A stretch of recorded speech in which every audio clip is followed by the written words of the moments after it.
Hello, everybody. Here is Elisa again for the Being Yoga podcast episode. And today I'm so enthusiastic. I have Atarah Valentine on the show today. Thank you so much that we planned this and we did it now. So I'm just so glad you can be here with us. Me too. And thank you for having me. I'm so excited to jump into everything. And in tradition for your podcast, let's start with a little kind of grounding exercise for everybody. If you're driving, obviously keep your eyes open. If you are not, feel free to close your eyes. And I want you to take a deep breath in through your nose, filling up the space just below your belly button, and slowly exhaling from your nose.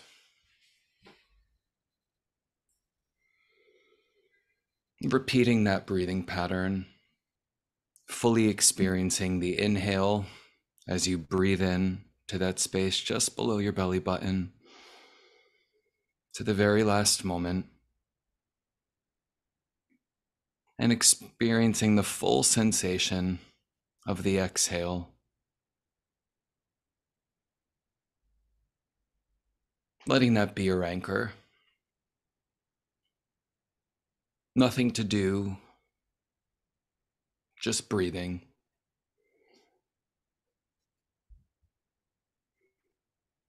Letting your body relax the way it already knows how to. Letting your muscles soften a little more with each exhale. So many times we come to meditation with an agenda. We're waiting for some kind of epiphany, wanting to feel something or to not feel something and trance out. But with this practice, we're here to simply just experience the unique breath, each unique breath from moment to moment, fully present, fully aware and alert, being instead of doing, right here, right now, as each moment unfolds.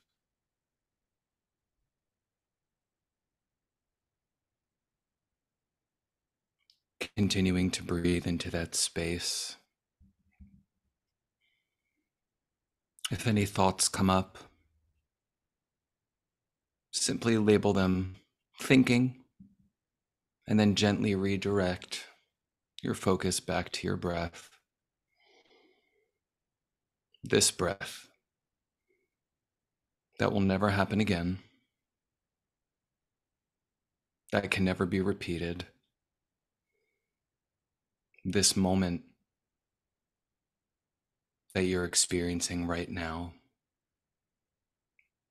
as it unfolds into the next moment.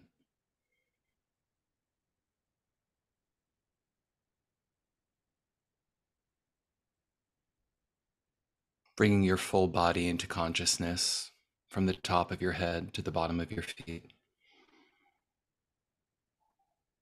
Breathing into your entire body through your nose. And slowly releasing from your nose, letting the body relax, giving the mind a rest.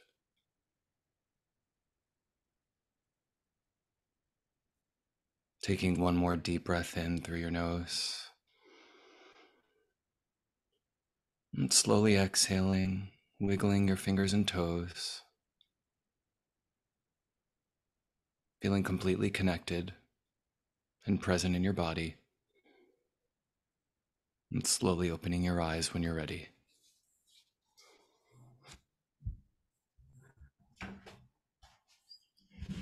No, I don't want it to stop.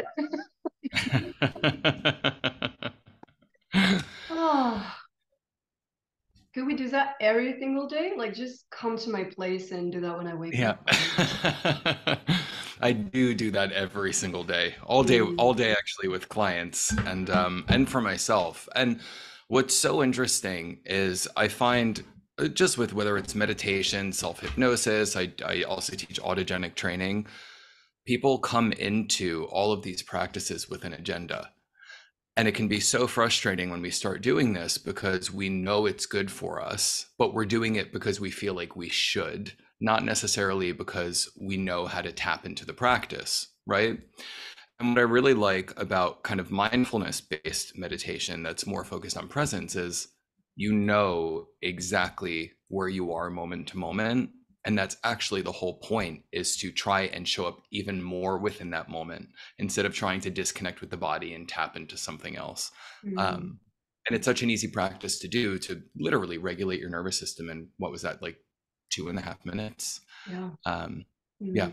Mm. It's so meaningful what you said, like instead of kind of, I say dissociation, but it's like a clinical term, but anyway, like for anyone who doesn't really know, like just, seeing yourself in the other side, quote unquote, but then where are you now? Like where are you on the process and on the journey? And that's something that I really appreciate on your message, that just, hey guys, don't forget that we are here in this lifetime. And as long as we remember, we only have one, that we remember at least. So just don't Yeah. waste it thinking that you could be something else. And I mean, of course, we usually do practice yoga or step into therapy because we want to improve something or remove Mhm. behaviors and habits from our lives. And yet, we can do both. We can work on Yep. ourselves and enjoy wherever we are. And that's so precious, and how simple witnessing the breath. But it's so powerful. I felt like awe. I felt like, yeah, I know. I'm supposed to know I'm a yoga teacher, like kind of, but still, like, Yeah.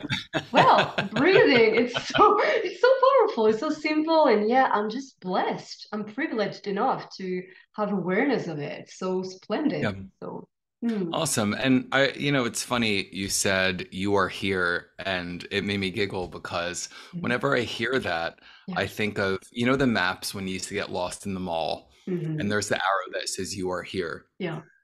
And there was something really comforting about looking at that and Mhm. understanding in this massive place, especially as a child, that you know exactly where you are, or somebody knows exactly where you are. Mhm. And so I've been building this subscription model that's going to launch soon. One of the portals is called You Are Here, and it's the portal Yeah. that has to do with presence. So it's funny that you said that, because it's such a great reminder. We get so ahead of ourselves and, oh my God, I need this thing to happen because this is my authentic self and what my ideal life looks like and where I want to be in 10 years. And then Mhm. we focus so much time in the past, like now we got to look at all these blocks and all of the things that happen in development and I have to fix those.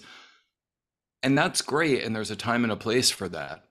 But change actually happens in the present moment. And Mhm. you have to remind yourself that you are here, because Mhm. it's really easy to get ahead of yourself or to get stuck in your past. Mhm. And there's a comfort in knowing that you're in this space right now and you have choice within that space. Mhm. You don't have choice within the future you're projecting, and you don't have choice within the past that's already happened. But presence allows choice, and choice allows change. So without this moment and without being here, anything else that you're doing is irrelevant. Mm, mm.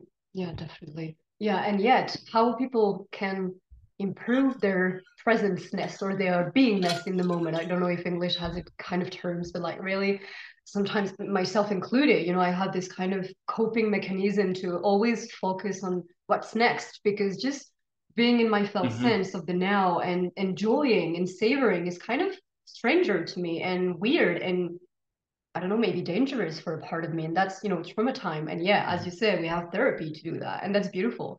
And yet, how do we navigate not being comfortable with ourselves in the now? Do you have any skills? Or I guess that's what you teach your students and clients to do. Yeah, so it's really interesting because I started as a manifestation coach Yeah. with the company To Be Magnetic, Mm, and I loved my time there.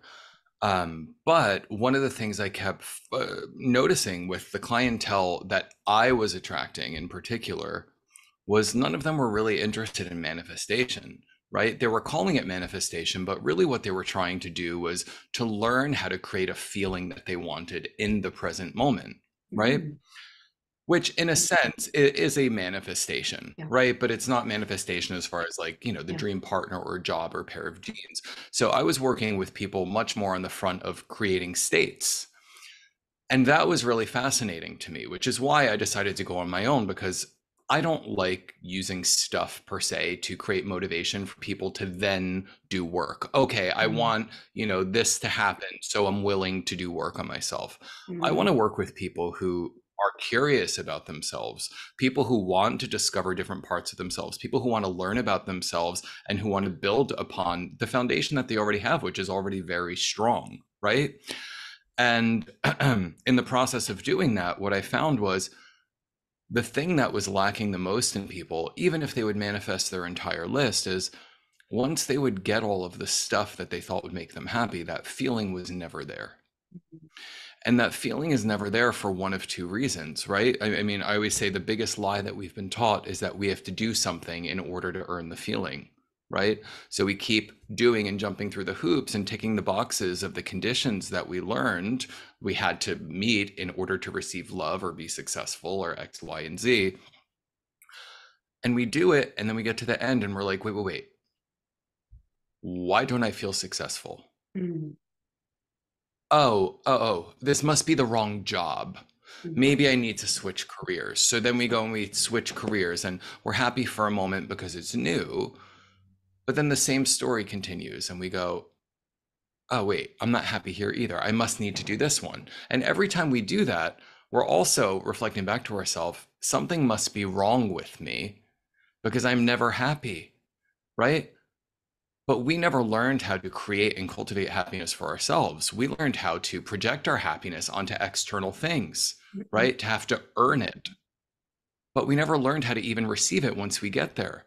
And the reason it gets very complicated, right? And that's one scenario. Like the second scenario is we get what we think we want, and then we freak the fuck out, right? We go, oh my God, I got the promotion. Oh my God, I'm so happy.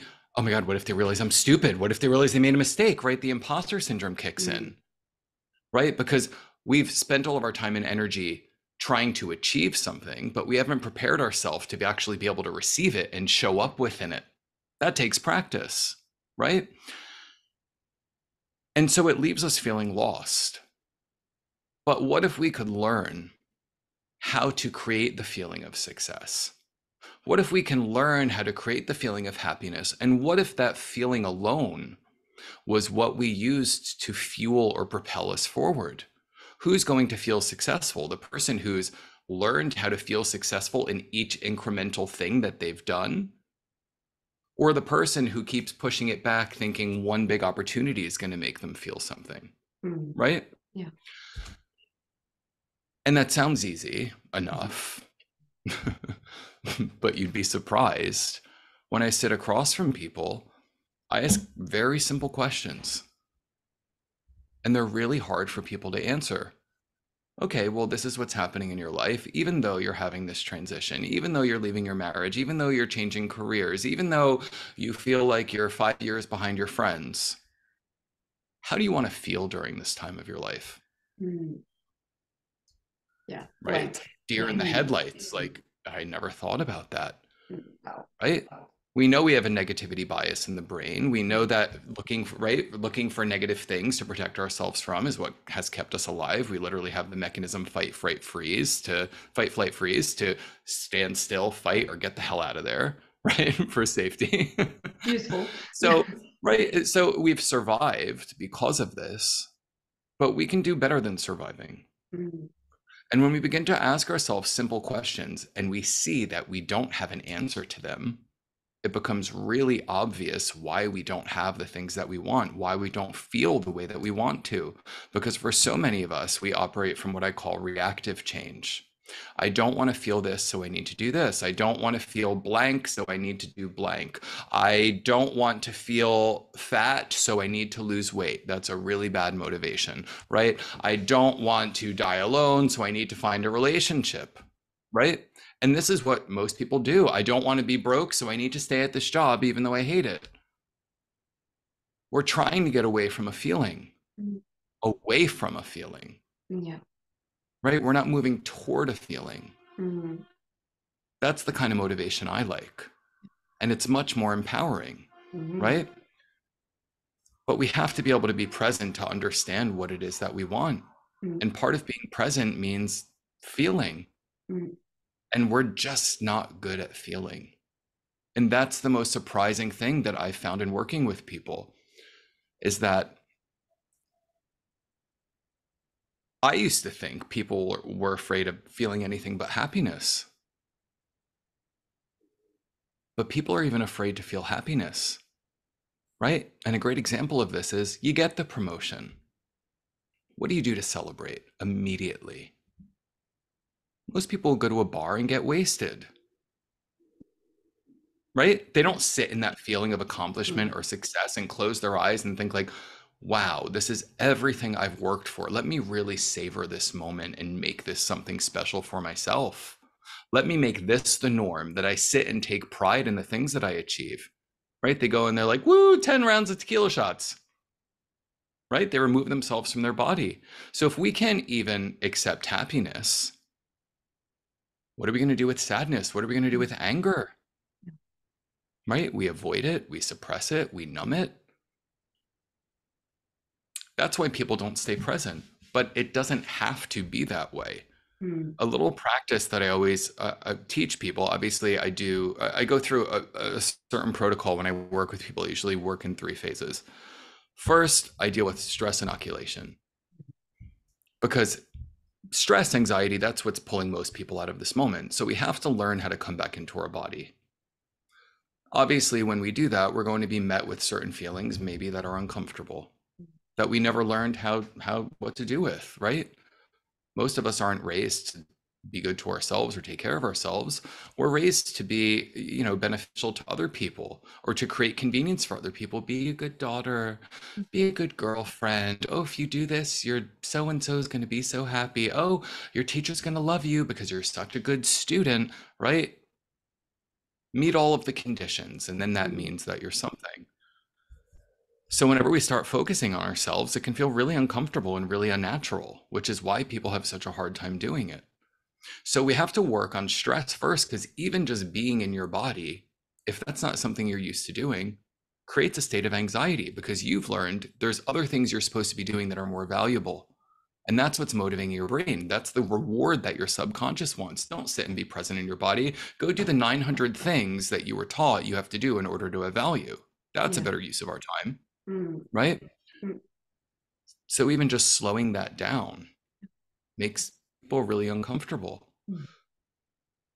So I really focus on actionable presence and mindfulness, right? Mindful eating, drinking, walks, just sitting with yourself first and foremost, to help people learn how to be here. And then we move into kind of more intellectual understanding. Setting intentions. What is it that you want?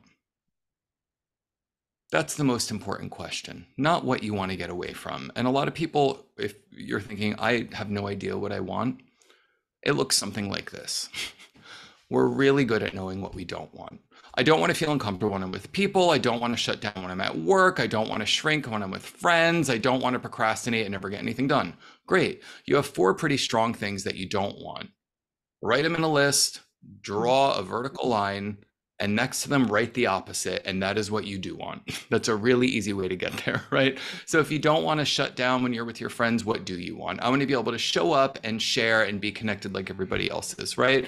If you don't want to shrink and not take advantage of opportunities, what do you want to do? I want to be excited about this and sit and learn and prepare myself to show up fully within it. As soon as you set those intentions, and this is why I hate the word blocks. Everyone who works with me knows we don't use that word, because I find it to be very negative. I prefer the word perimeters of comfort, because that's what they're trying to do. It's trying to fence you in to the place that your brain knows how to take care of you in the most easy and efficient way, in particular. So as soon as we set an intention that's outside of that space, what happens? Your brain goes, sorry, you can't do that. You're not smart enough. This is going to fail. Remember that thing that happened in the past? Last time you did this, all your friends got mad at you, so that's not safe. All of the limiting beliefs that are attached to the old story are going to come up. You don't have to look for them. As soon as you get intentional, they come up. The way that you think, Sit and think about what you just wrote, the positive thing. I want to do this. In 5 minutes, I promise you, you'll have like 20 different limiting beliefs that will come. Write them down, right? Then we go through them. We figure out what kind of distortion it is. What purpose is it serving? What is it trying to protect us from? Because it's not trying to destroy us. It's not I hate even the word self-sabotage. It isn't. It's protection. It's uncomfortable. Learning creates a state of anxiety in your brain. It's exhausting. Your brain doesn't like that. It wants to do the same thing it learned how to do over and over again.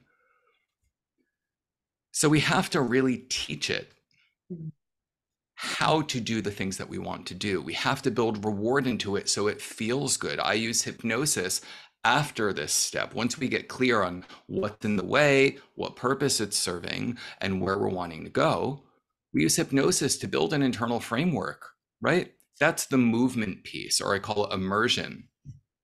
That's phase 3. And we begin to build a neural infrastructure to support this idea.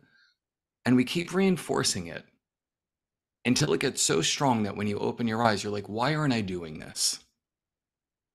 Right? And simultaneously, we work on a conscious practice from the outside in. So we're also taking small movement, starting to value small changes, because so many of us don't. We think we have to do this big 180 and completely redefine ourselves all the time.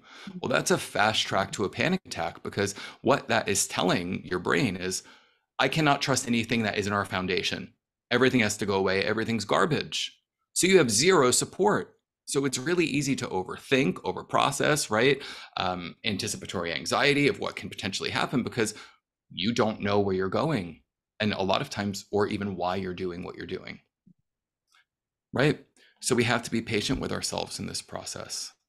And if we can't kind of move through those 3 phases like that and allow ourselves the space to get what we need from each 3 of those phases, then we're always going to end up back at start. Definitely, like a tragedy, really. Yeah. Like you just said it so eloquently. The kind of risks and danger to me to the wellness industry, which yoga is part of, and hypnotherapy as well. Like it just opens the door so wildly to power over dynamics. Like, you know, I'm a guru, I'm a therapist, I know more than you do. Like just come here. And if we need to have of course, sexual activity, it opens your chakras. Come on, like just don't fall into that trap. No. And it's so, listen, it's so low-key predatory. Yeah. And that is why I did this. Like, I'm not in this industry because I had this big urge to be like, ooh, I want to, you know, be in wellness. And it happened by accident. It happened because I was in search of answers for myself. Why am I never happy? Why can I never sustain anything good in my life? Why am I always looking for how things are going to fall apart and finding all of the evidence until it becomes a reality, right? Why am I receiving so much judgment from people when I'm just trying to be myself?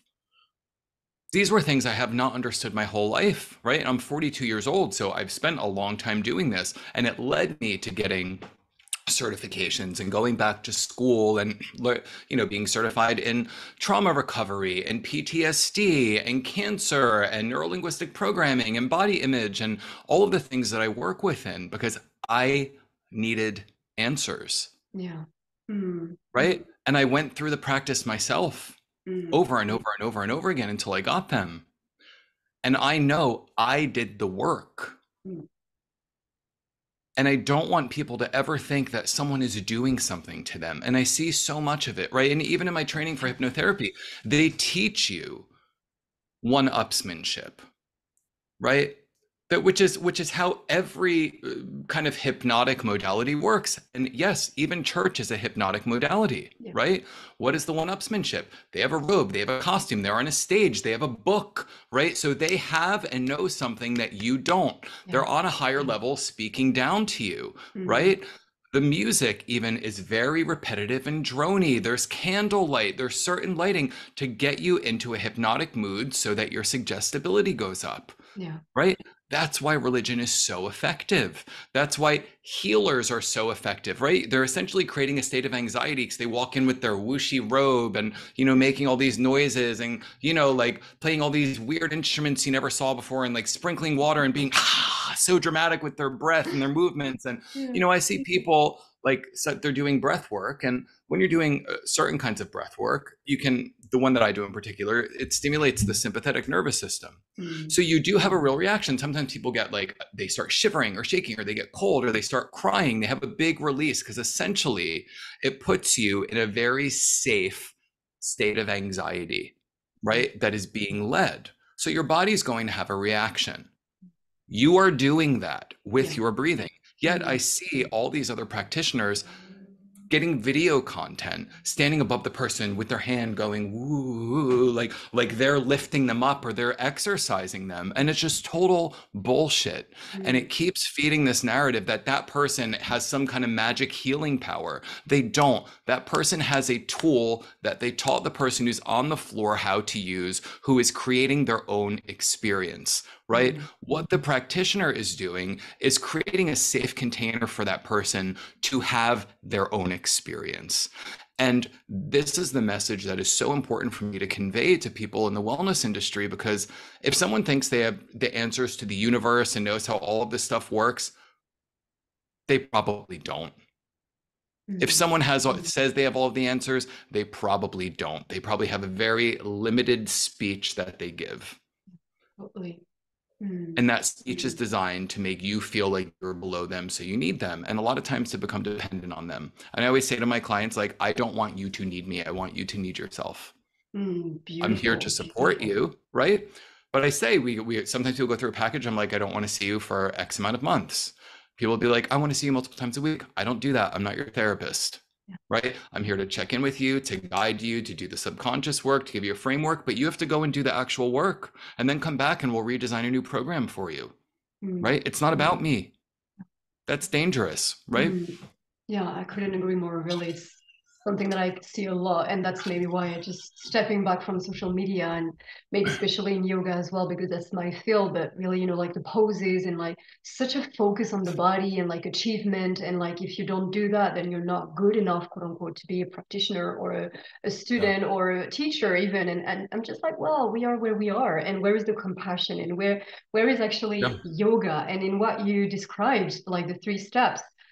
That's exactly what I do with my students, like just regulating them, giving them the tools, and then seeing, well, how are you feeling? And if you're not feeling how you are willing to, then what belief did you got from society? And let's explore that, because the first yogis and yoginis just didn't give a shit about society. They just got into caves to just forget about the world and achieve enlightenment. So how is that yoga became about fitness? We don't care about the body even. So that's crazy that we just flips so many things up and down. It's crazy. So I'm glad and just enthusiastic that you can empower people. It is so needed and refreshing, really, in the wellness world. So just thank you for that, and for the clear explications as well, and the generous sharing. It's very important. And there is only one thing that I wanted to, well, only, no, there are many things, but one thing that comes up is when you said we could talk for hours, but there is one thing that you said about survival, and like you said, we don't want to survive and we want to thrive, really, like and I'm really concerned, and I have kind of a politicized standpoint about yoga, about social equity and climate preservation, and I see people in survival mode, but not because they are not able to do, to be in thriving. It is because they are living things that are just not in their control, and they are victims of social oppressions. And I'm curious what your thoughts are on that, because as a society, how can we as citizens, as individuals, shape and help reshape the collective as well, if you ever sit with those questions? Yeah. So one thing I ask, and it can be really interchangeable, I guess, whatever one really resonates with you more, but so many people are just going through the motions, right? And let's take someone who has a very traditional life. They do their job that maybe they don't love. They have kids, which they were super excited about, but now the stress of their job and their kids' activities and running them around and responsibility of getting them to and from school, that becomes very monotonous. But it's okay, because they get it down to a routine and they know exactly how to do it and where they have to be when, right? But they lose all connection to what they're actually doing. And what I find with people, then they start spinning this narrative in their mind where I need to find my purpose.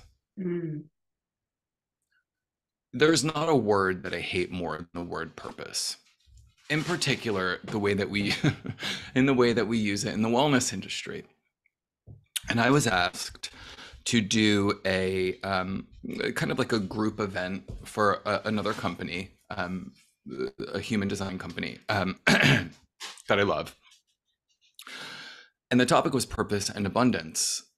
And the woman knows me. She knows how I work and how I talk and stuff. And the first thing, she gave me my intro, and the first thing I said was purpose and abundance. Two words that I fucking hate. And like, this is what the whole event was. And she's like looking and like laughing and whatever, because like, this is what you get when you hire me or something. But, and I said, and I'm going to tell you why. But first, I want you to tell me what purpose means to you. Yeah. And I did the same thing for abundance, right? And very similar. These really big answers. Purpose is my soul's reason for being alive, you know, God's purpose that he wants me to fulfill in life so I can achieve true happiness, the just total being of everything I'm supposed to be so I can create huge change in the world. And again, I said, great, that's a fast track to anxiety. That's too big. Talk about stress. Yeah. That's overwhelming. So that means, because now what we do is we look at our job. Oh my God, well, I'm working in a food store. I must not be living my purpose at all. I'm ruining my life. It's because I'm slacking, and it's because this, and I didn't have the support that I had. And then we go down this rabbit hole. When in reality, the actual definition of purpose is the reason for which we do something. Period. Yeah. That is so simple, right? So what does that actually mean? If you are working at a job, even if you don't love it, if you know the reason you're working there and you can stand behind that and stay focused on that reason, you are in your purpose. I'm at this job because it provides me health insurance that makes me feel safe and a paycheck that allows me to have a life that I enjoy. You're in your purpose. Yeah. Right? If you know when you go to hang out with your friends, you hang out with your friends because it's this level of depth and intimacy that you love, and you guys can be silly and just let everything go. And that is the intention you show up with. You are in your purpose when you're with your friends. It's not one thing, and it's not solely based on career, right? And these are the ways we get very removed and dissociated from ourselves and really distorted in the way that we see ourselves within our lives. And it brings me to this question that I always ask people, right? Are you living or are you surviving? Because there's a big difference there, right? And sometimes I'll even say, okay, you're alive, but are you living? It works the other way too. You're living, but are you alive, right? Whatever one has more impact and resonates with you, ask yourself. Because it has nothing to do with what's around you. Oh, no, I'm not because I have this job and I hate it, and this friend and this, and because I'm single. Those are circumstances that exist outside of you. What is your relationship to life? You decide how you feel in your life. Right? Just like people are really good at being critical and walking and be like, oh, this looks like shit. Look, there's I have to dust that. I missed a spot there. Oh, I left this. Oh, blah, blah, blah. And can be so critical. Someone else can come in and be like, wow, that's such a beautiful mirror. Oh, I love how you put this room together. That rug is so amazing. The colors are so warm. Yeah. Life is about perspective, right? And it's not high vibes only. I'm not into that because no one's supposed to be happy all the time, right? Which is another thing that makes people feel stressful. I promise you, no one is happy all the time. Yeah, sure. Right? What life is about is having an experience and being plugged into that experience and having just as much curiosity, whether that feeling that's coming up is sadness or happiness. Because if we can be curious and allow ourselves to feel and express the things that we need to, we don't have to delay the experience, which is what so many people, oh, I don't want to feel sad, shove it down, shove it down, shove it down. So they drink, but now they're also not feeling happy because their happiness gets locked down there. Right? Part of building emotional resiliency is we build that trust within ourselves that we can navigate through anything that's in front of us because we know what we're capable of. Yeah. That's living. Yeah. Because then we can meet challenges in a different way. We can be excited. We can step out of our comfort zone because we have enough information that tells our brain, oh, no, this is safe when we do this. We always find safety. We always create new kinds of comfort. We don't have to be scared. Beautiful. Instead of letting the container get smaller and smaller and smaller so that we can maintain a perception of control. Yeah, and then push you to achieve something else, and then to just never feel good enough, and to buy a new product or to follow a new course because you need something else in your life to fulfill and to feel full. So yeah, definitely. That's what I call, anchor and spaciousness, like having anchor enough and then spaciousness. And that's where flexibility, like being flexible in yoga doesn't mean to me through the physical body again, but really into the nervous system. Like, can you hold space for all the tiny nuances of feelings and emotion and sensations that you can witness by being present? Again, if you're not present, well, maybe you're just noticing that you're not present, but that is an experience in and of itself. So how 100%. By being here can you hold space for what's unfolding? And that's so precious and yet so forgotten, again, because of, the myth, as you said, like good vibes only. I did an entire solo episode on that. Like, how toxic is that? How toxic and shaming is that? And as a culture, we are so good at, as you said, avoiding and kind of, just forgetting about, oh yeah, she's bad these days, but because she's having that and that, but we're going to pimp her up. And I'm like, well, what do you mean? Like, are you going to have like a cocktail and it's all good? Well, no. Like, how can you be with people while witnessing them not feeling great? Like, how is that? And you did a video on that. You posted that on Instagram, like, just recently. Like, how is that we can't allow people to really experience the fullness and the full range of their emotions, and how can we do that then? Yeah. And I think kind of what you shared, the anchor and the expansiveness, that's such a great perspective, right? And how I always frame that with clients is there's always more than one perspective. And usually when we're in a state of stress or a state of anxiety, our perspective is very skewed, where we become the main character in a way that's uncomfortable, right? Convergent focus versus divergent focus, which is essentially what you're talking about, right? Like the internal anchor being convergent and the spaciousness being divergent, right? So a great way that or a practice that I like to do is really remind myself that I am so small in comparison to the world. And I feel myself. I feel exclusively, I anchor into myself. And then I'll kind of expand in my meditation practice to feel the expansiveness of the room around me, and then my house, and then my block, and then my city, and to kind of really gain focus of how small I am in this situation. And then I do the opposite. And I think about how, even though I'm so small in the grand scheme of life, how much impact I have, how connected to people I am, right? How much influence I have over my family and my friends and my clients and people in my life, and how far reaching I am as a small individual. And it really helps kind of put things in perspective and balance, because it allows me to understand, even though I'm small, I'm a huge part of this big thing, right? And vice versa. Yeah, that's a great paradox, right? Like, we are alone and then we are connected to wholeness.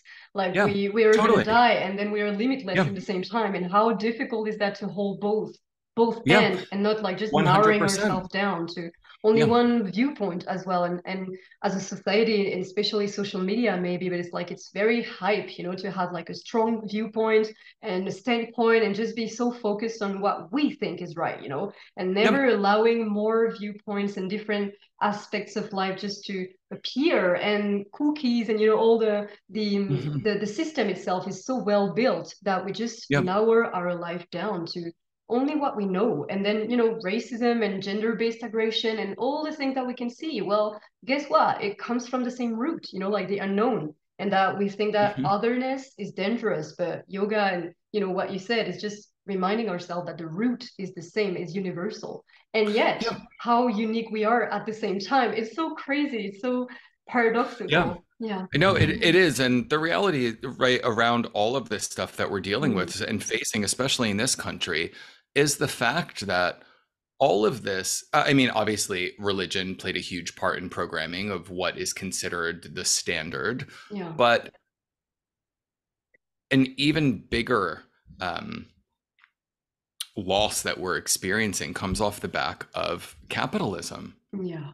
Because even the idea of the American dream will come here and work really hard and overwork yourself and do this, and then you'll get this, Yeah. right? And alone, of course, like, And solo alone, solo right? base, like Yep. you can do everything on Compete your with your own. neighbors. They got this car, Yeah. so you need to get that same car, but you're going to get the heated seats, and they got a this, so you have to get a bigger pool. And they got, right? And it's this competition as Mm, an individual to prove to other people that you've made it by having stuff. Oh, could you see her phone? She's still using the iPhone from three updates ago.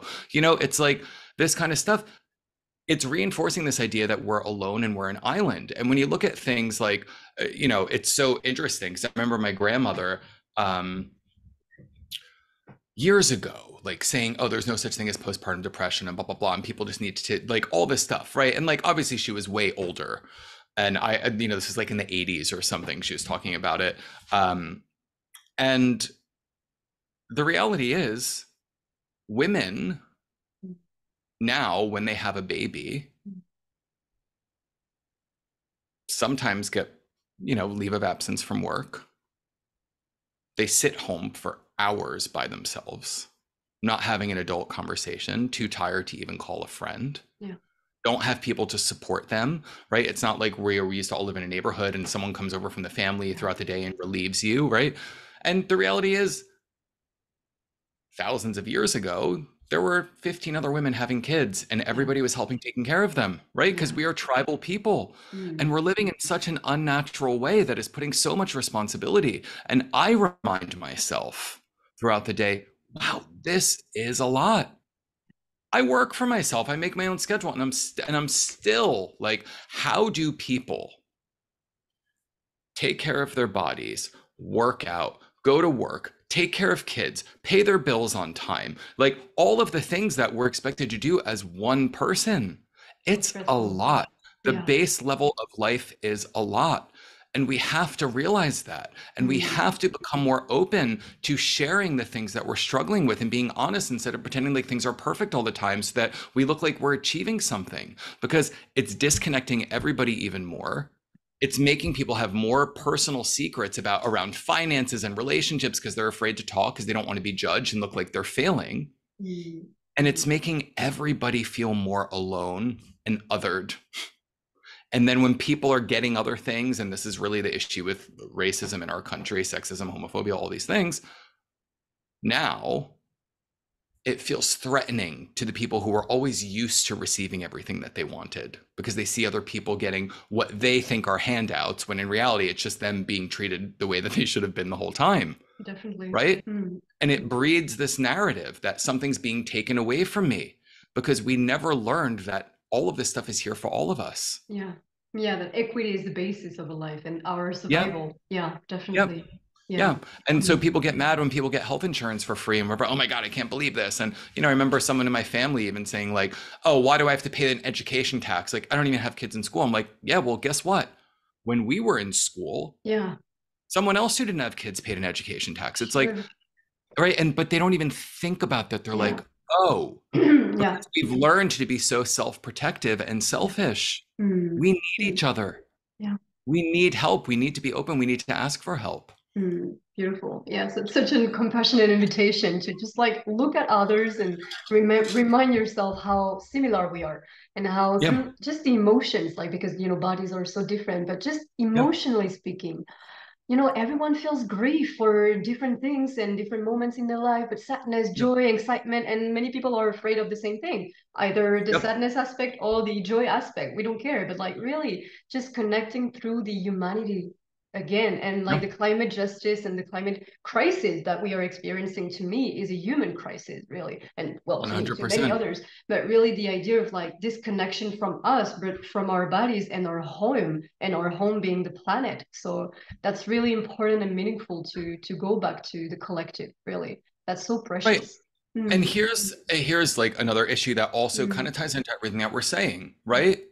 The difference between pleasure and happiness, Mm, right? There's so many experiences around us throughout the day. And this is where most of us are wasting our time. mm, We're going for what I call like short circuits, yeah. right? These little blasts of pleasure to Mm, sustain us through the next thing that we don't want to do. And we're not taking time to cultivate happiness. And again, happiness is something that needs to be cultivated and worked on, because happiness is long lasting and deep, and yeah. pleasure is like short lived and surface level. That's why I call it a short circuit, right? So what do? We get stressed out and we pick up our phone. Mm, What is that? Dopamine. Pleasure is dopamine, mm, right? Pleasure is we've had a really rough day, we're going for a relaxing massage, right? It's more reactive. I did this, so I need this to feel good, right? Going to an amusement park, right? Like going out and like doing shots with friends, like really quickly, right? That's pleasure. Happiness is where we're not spending enough time because we're filling our lives up with all of this lazy dopamine through Instagram and through social media and through going down YouTube rabbit holes and things like this, right? So we're not making the effort to actually connect with people, which mm, is where happiness comes from. yeah. Building meaningful relationships, being open, right? Really setting goals for ourselves and realizing our potential. That creates happiness.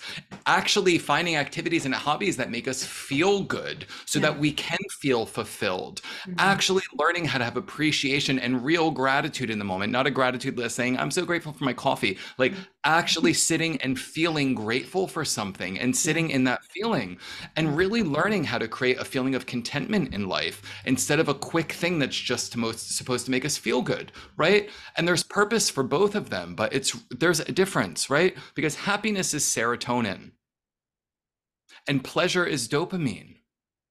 And we're Mm, constantly just chasing the dopamine and putting very little long-term investment into actual happiness. And And that's how again, all of this keeps going. Then we need to get more, right? Because now yeah. we got the new car. Now we need an even nicer car, right? And I see this with like porn addictions with clients too, where they start watching something really tame and they're still, physically interactive with their partner. And then they start not wanting the physical interaction with their partner because the porn feels more exciting. But then the porn gets boring. So now they have to watch something more extreme and more extreme and more extreme for a longer time and a longer time to keep the dopamine levels rising, because it loses the spark, Yeah. Yeah. The power. Yeah. right? Mm, So yeah. we have to stop chasing that. Yeah. It's separating us from everybody. Yeah. Yeah. And our Oh, system is entirely based on that, really. And the 100%. serotonin and happiness is, guess what? Free and accessible without the system. So, Yep, that's not a coincidence that it's not really into totally. the top of the scene. So that's really precious as well. Yeah. Totally Yeah, like but shifting the it intention. feels pleasure feels better because it's Yeah, fast, yeah, and right? sometimes happiness feels boring. Like just contemplating like birds and like having a moment with your cats or animals. It's like, do you mean like you're high? Are you smoking weed to do that? Well, Yeah, no, guys. I'm just like sitting and feeling alive. And as we did at the beginning, just yeah, sensing my breath. That's yeah. always free. Well, And and that's beautiful. Yeah. imagine that was 3 minutes, Yeah. right? Imagine in a session Mm, when I'm working with someone and they're in a hypnosis for 30 to 40 minutes, yeah. they come out and they're like, I've never felt like this before Mm, in my yeah. life. And I'm like, Yeah. well, this is what it actually feels like to be really present in your body, right? Like, if we can achieve that in 2 minutes at the beginning of this, and listen, that may have still been very hard for people, Mm, right? But it's a practice. It's not, I can't do this, there's too much stuff going on. It's about reinforcing this new yeah. behavior. Okay, cool. Where was my improvement? I had actually had less thinking. I was able to redirect my thinking faster. Wow, I was able to sit for an extra minute today. It's not about sitting for 30 minutes and being perfect right out of the gate, right? Mm, Everything that is worth doing takes time to build. yeah. Because if Totally. you knew how to do it fully and you had all of the answers, it means there's no challenge. Yeah. That's why we get bored. We Yeah. actually like to be challenged, but Mm, we need to have a framework that we can be successful within by not making things too big. And that mm. comes from patience and self compassion. Yeah, beautiful. And when you touched on growth and challenge, it reminds me of the pictures that you share online through the workout that you do and like the body transformation that you are and you went through. And I'm curious about, you know, there are plenty of studies and data on the relationship between physical strength and the sense Mhm. of empowerment. But, you know, we don't care about the data, but just your experience, how did you combine both? And do you feel a relationship or a mutual, I don't know, empowering or Yeah. yeah. So what's really interesting is, and I mean, this could be a whole episode on its own, to Yeah, be I honest, know. but um, um, I grew up with such disordered eating. Mm, I was bulimic for a period of my life. I was a total binge eater for a period of my life. I was anorexic. I was addicted to working out with the biggest calorie deficit and was absolutely skeletal mm, because I never had the information that I needed to have a healthy relationship with food. Growing up, half my family's Puerto Rican and half is Eastern European. So everything is around food, right? Food is family, food is connection, food is celebration, food is comfort, right? Oh, you had a hard day, I got this for you, or oh, this happened, here's this, right? We were never really told like I love you or everything's going to be okay. It was food, right? So whenever I would get overloaded, I would go to food to ground myself, right? And then I would put on weight and feel awful and be mm, like, oh, I feel blank. I need to work out because of this. So I would do something really punishing, that reactive change. mm, Biggest calorie deficit, most working out, most limited diet. Obviously, that's not sustainable, right? So I could do it for a week or two until I get that trigger. And then I'd binge eat again and be like, well, there's no point. I can't ever stick to anything. mm, And I was doing it because I thought if I looked a certain way, it would make me feel a certain way. And I never did. I was never skinny enough. I was never muscular enough. I was never felt it didn't matter. And this time I really focused on my internal health, which is what I do with my clients. And I did everything that we talked about on this front and did a lot of mediation with family and people who influenced me with food under hypnosis. And um, all of these tools are going to be available when the subscription model launches, just FYI. But I really focused on me and how I wanted to feel in this process of changing my relationship with my body. And I looked in the mirror, and the catalyst for this was not if I look a certain way, that means I'm going to feel blank. But because I felt so good internally and so stable and so content in myself, one day I actually looked in the mirror and I said, why don't I actually look as good as I feel? Interesting question. Yeah. Mm, And that's a really great way to immediately see what the behaviors are. And then I had to ask myself, okay, well, what are these behaviors? What purpose are they serving, right? And a lot of the numbing behaviors give us time, space, comfort, control, safety, or motivation, yeah. right? Usually one of those six things. Where did I learn that this was true? How do I want to Mm. show up, And you right? use the And same I protocol for use yourself. the same Yeah. protocol. Yeah. Mm, And then I used mental rehearsal, hypnosis to build a framework, seeing myself show up and make the decisions that I wanted to make for myself so mm, that that feeling was guiding me. That feeling of feeling good, that feeling of feeling grounded in myself was the thing that navigated me forward, not, I want to be X amount of pounds. I didn't weigh myself for 9 months, right? I just learned about calories. I learned about nutrition. I hit my macros. I took it seriously because it's a science, yeah, right? definitely. But Mm, right, even with that, people are like, "Oh, I'm an intuitive eater," and this. No, don't do that because you're still not educating yourself around food. mm, Don't be afraid to learn. yeah. That's where this fear comes from. And that's why the whole diet industry makes billions of dollars because we are so undereducated with food. And people are like, oh, I can't do it. It's too rigid. Guess what? You might need to be a little rigid for a couple of months to actually learn portion control, to actually learn that you can eat bread and you're not going to gain 5,000 pounds, right? Because where carbs are bad, fat is bad, don't have this, don't do that, do the keto, do the, right? We're canceling entire food groups Mm, because we're afraid. yeah. Mm, When actually, if we understand we need fat, yeah. we need carbs, and we need Mm, protein, yeah.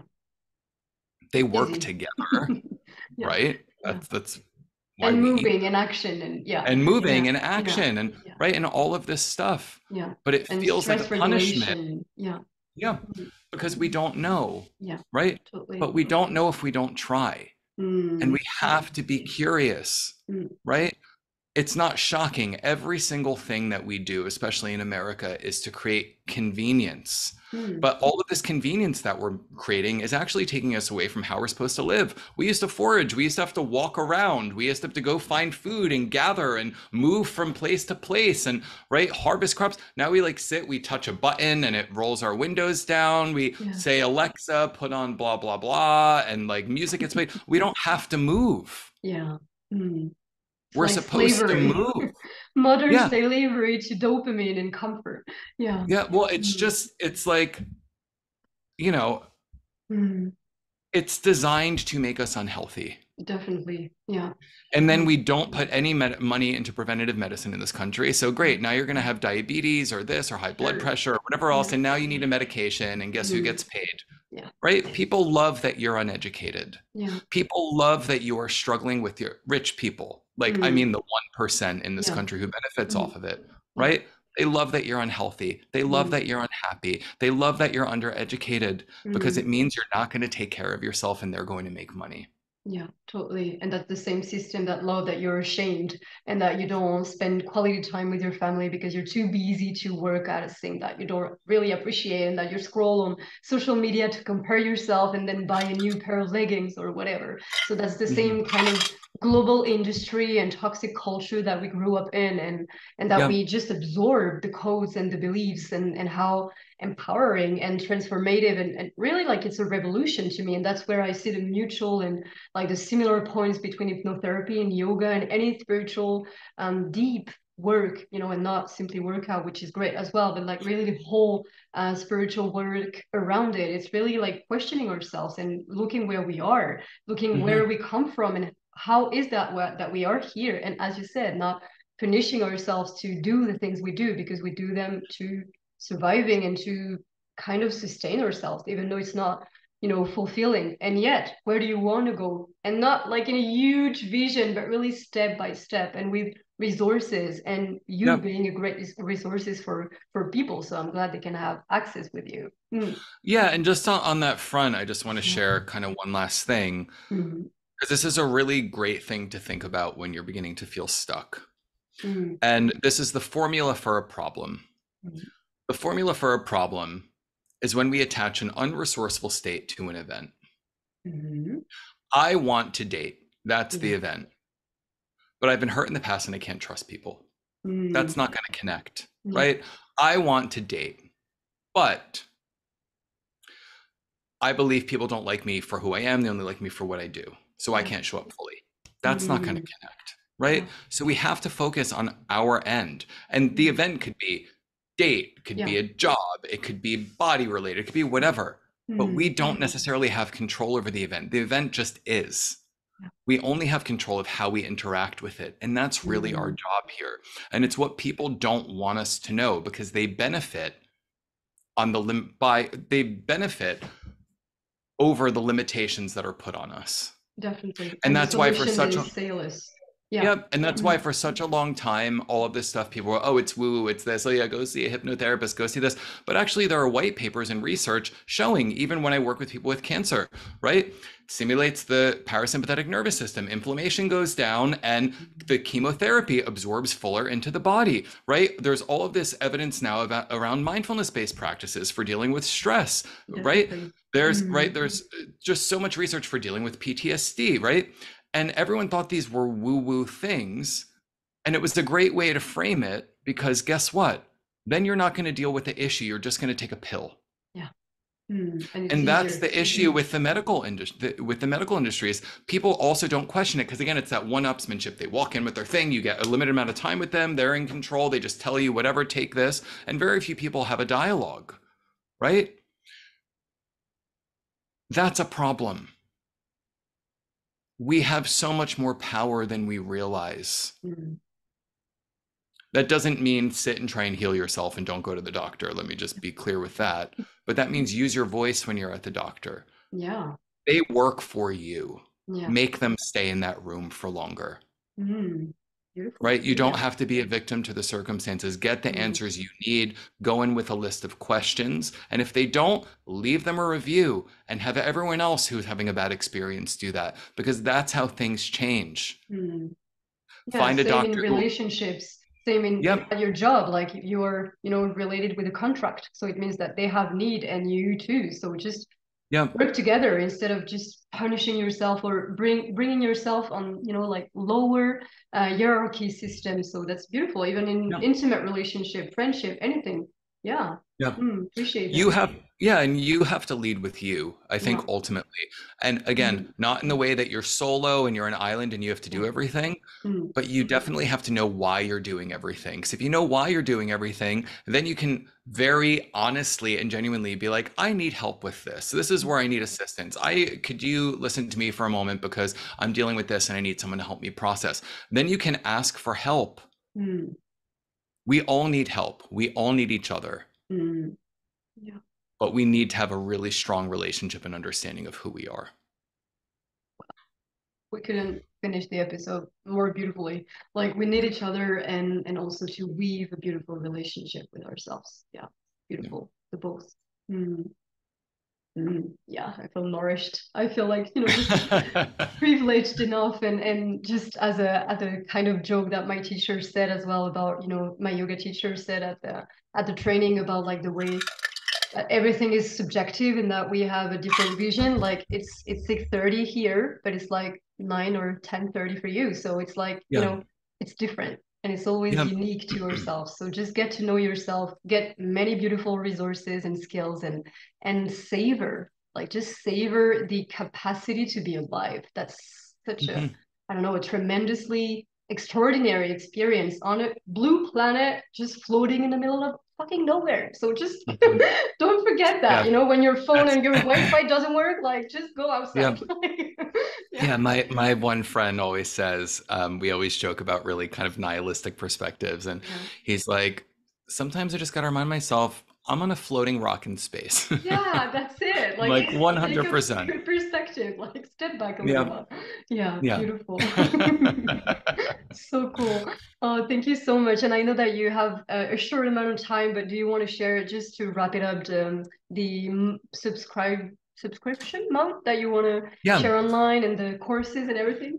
Yeah, thank you. Cool. So, Pleasure. first and foremost, I give a lot of free tools and Yeah. perspectives on my Instagram. I try to be Mm, very generous because I'm aware that not everybody can afford a session with me. mm. Um, if someone who's listening to this would like to do a session with me, you can use the code for your listeners, 100 off, 100, all capitals OFF, and I'll give you $100 off a session with me. Cool. And two, I have two workshops out right now. One really about teaching you how to be present in your life and how to use your brain states when they're at their most suggestible throughout the day to actually implement real change, morning, midday, and evening. And there are 3 different audios you can use, and also 3 alternative practices for days that you're too busy to sit and do the audios. That's called Rehearse, Recalibrate, Review.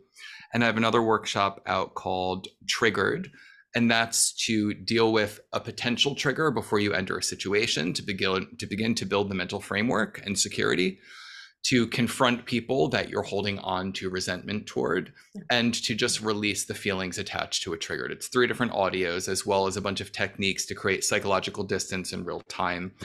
And shortly, there will be a subscription model coming that has a presence portal, an education portal, an up-leveling portal, tools for your nervous system, lots of just really good stuff. And that's going to keep building and building.